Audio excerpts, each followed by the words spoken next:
we've seen in a long time. I agree. Cortez puts it up. He's the steadying factor in the Blackwater Elite, and that shows you why.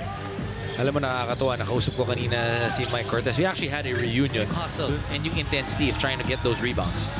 Hindi natin ko na makukuha ng rain or shine. Nambatag, babawi ng tres niya. Hindi lang ganun kaninis yung pasok, but Nambatag will take it.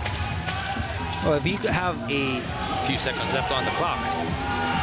4 seconds. Sumang, naghahanap ng puwang. Roy Sumang puts it up! Beating the first quarter buzzer. And basically just telling me to shut up. And he knew exactly how much time he had on the clock. Little shimmy between the legs. Roy Sumang for 3. We talked about how this guy has the ability to score and how he...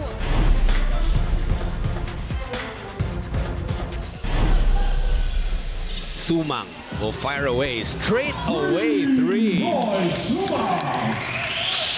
Oh, Roy Sumang is a guy that does not hesitate once you give him enough. Naghihintay to defend him. Bo Belga! What a move! He loves that matchup. Kanina, pinostehan niya, nakakuha siya ng 3-point play. Now this time, spin move toward that baseline, getting that layup. Which has gone off. Alexander with 6 points and 11 rebounds. You know what a layup that was. Parang yung talo niya pang dunk, but he opted for the jelly to finish. Injured the same ankle about a month ago, and right now they really do not want to risk aggravating.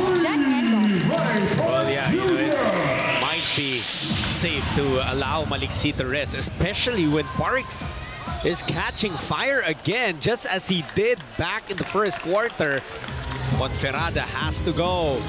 Binasa kay Norwood. Oh, Gabe Norwood! The bonus. Great reaction by Jewel Ponferrada against Sena. Belga! At nag-flex pa. Oo nga eh. He's the one that's getting the points in the paint. He likes the matchup. He feels nobody can stop him on the low post.